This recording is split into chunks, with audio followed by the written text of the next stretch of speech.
자, 오늘도 헬마우스 임경빈 작가와 함께합니다. 어서 오세요. 안녕하세요.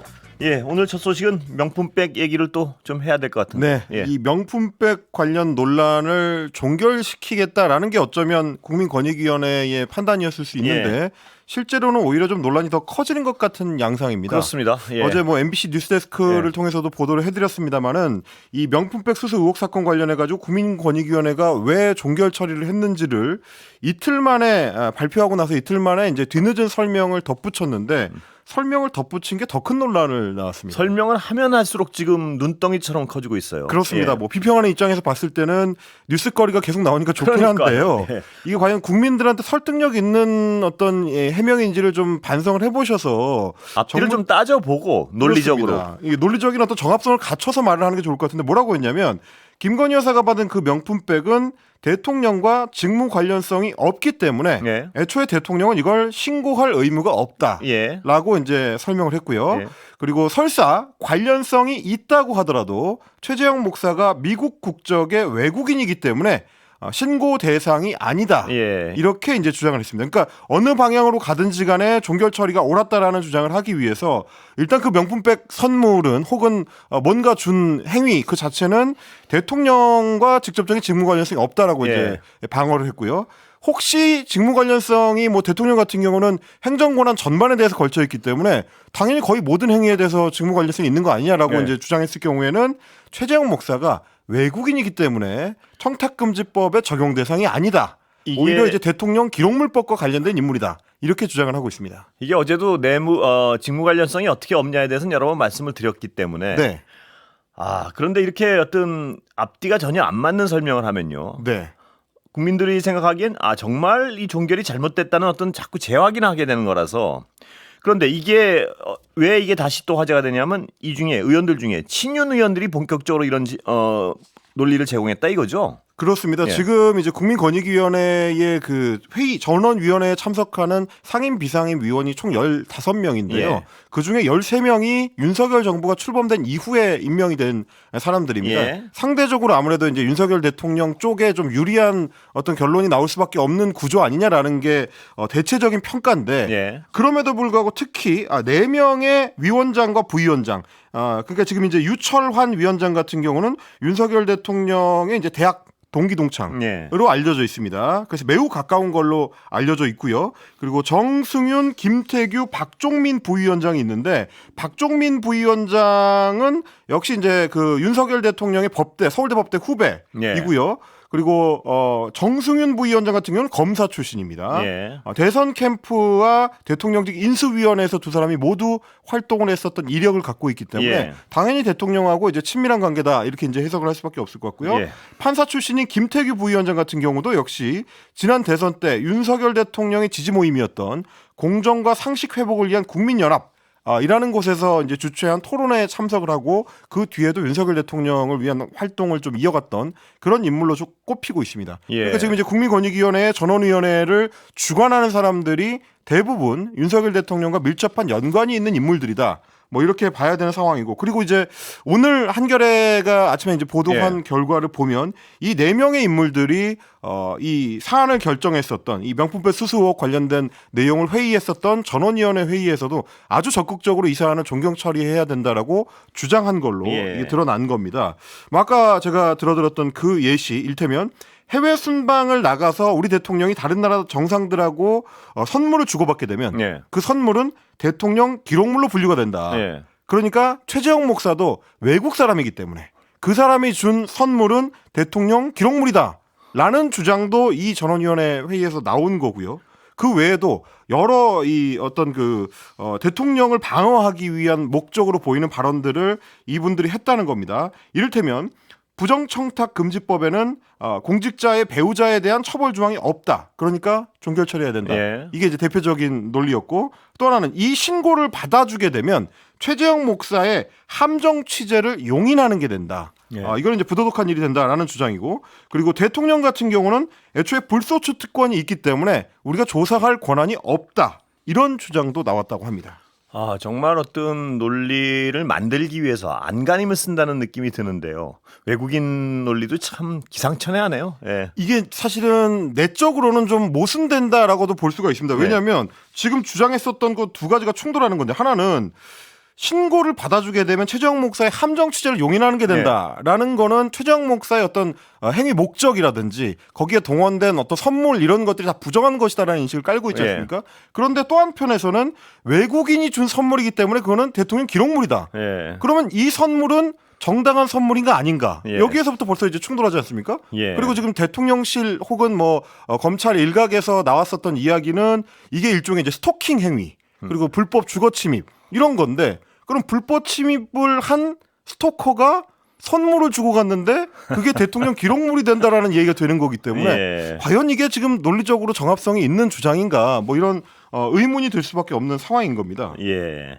그리고 적어도 그 선물이 어디에 있는지는 확인을 했어야 될 거 아닙니까? 대통령 기록물이라면 그렇습니다. 기록물로 넘겼는지 아니면 그냥 김건희 여사가 가지고 있으면 기록물이 되는 건지 넘겨야 될 거 아닙니까? 그럼 기록물이면. 이 최재형 목사도 오늘 영등포 경찰서에 출석을 하면서 그 부분을 이야기를 했는데 어떻게 그러니까 신고의 어떤 주요 대상자인 본인에 대해서도 전화 한 통 없이 종결 처리를 할 수 있느냐. 그러니까 조사가 제대로 이루어지지 않았다라는 주장을 하는 건데요. 말씀하신 그 대목도 마찬가지입니다. 적어도 사실관계를 확인하려면 가장 기본적인 것이 그 선물이라는 것. 그러니까 디올백이 실존하는 것인지는 확인을 해봐야 되는 거 아니냐. 과연 현재도 어딘가에 남아있기는 한 것인지 왜 그런 말씀을 드리느냐면 대통령실에서 공식적으로 그 백의 향방을 공식적으로 확인해 준 적이 없습니다. 비공식적으로 언론 보도를 통해서 대통령 기록물로 뭐 지정이 됐다든지 국고로 저장이 돼 있다든지 뭐 이런 식의 이야기들이 흘러나왔을 뿐이지 대통령실의 뭐 대변인 발이라든지 혹은 이제 책임 있는 지위에 있는 사람이 얼굴을 드러내놓고 이런 발언을 한 적이 없거든요. 그러니까 어떻게 보면 국민권익위원회는 이 백 자체가 현재 대통령실에 실존하는지도 엄밀한 의미에서 보면 확인한 적이 없는 겁니다. 그런 부분까지도 이제 다 같이 이제 비판의 소지가 있는 거죠. 최재형 목사는 내가 뇌물을 줬다 이렇게 자꾸 어떤 일종의 자수인데요. 신고를 받은 쪽에 자꾸 뇌물이 아니라 그러고 있습니다. 보니까 오늘 출석을 하면서도 그 부분을 강조했습니다. 내가 처벌받는 것도 각오할 테니 그러면 김건희 여사도 처벌받아야 된다. 이런 발언을 하기도 했고요. 김건희 여사 같은 경우에 주는 선물 다 받으셨고 내가 시도하는 청탁은 한 가지 말고는 거의 다 들어주려고 했다.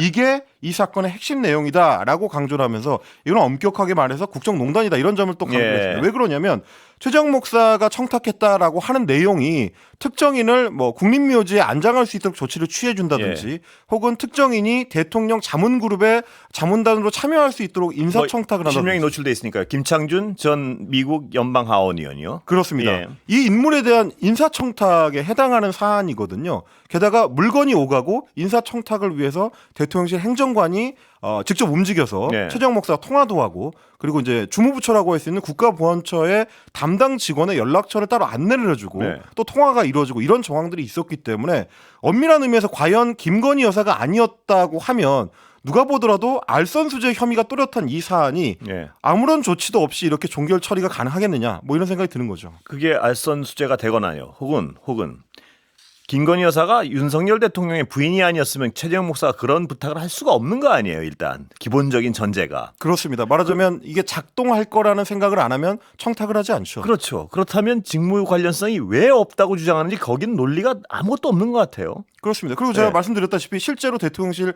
행정관과 국가보훈처의 공무원이 움직였는데 이거야말로 행정부 수반인 대통령의 직무 범위 안에 명백하게 들어간다는 증거 아니겠습니까?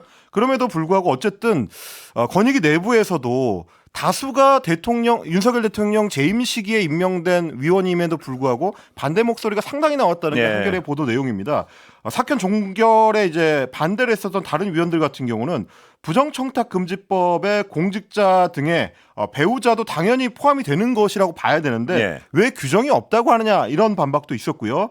김건희 여사의 알선 수재죄 여부도 별도 조사를 해야 된다라는 주장도 나왔다고 하는 겁니다. 지금 이제 언론 보도라든지 저희 같은 이제 비평가들을 통해서 나오는 얘기만이 아니라 보니까 권익위 내부에서도 비슷한 비판점들이 똑같이 제기가 됐다는 건데 그 부분에 대해서는 이제 깊이 있는 논의가 이루어지지 않고 다수결에 의해서 뭐 지금 확인된 걸로는 김건희 여사에 대해서는 8대 7로 종결, 예. 윤석열 대통령에 대해서는 8대 7, 예. 김건희 여사에 대해서는 9대 6으로 종결 조치가 나왔다는 겁니다. 그리고 예. 이제 이 과정에서도 가능하면은 이거를 이제 그 익명 하에서 좀 공정하게 투표할 수 있도록 해달라라고 예. 반대하는 위원들 쪽에서 주장을 했지만 결국은 전례가 없다는 이유로 기명 투표, 그러니까 거수를 통해서 투표를 하는 방식으로 결정이 됐다고 합니다. 예. 회의 과정에서 그 어떤 의원이요.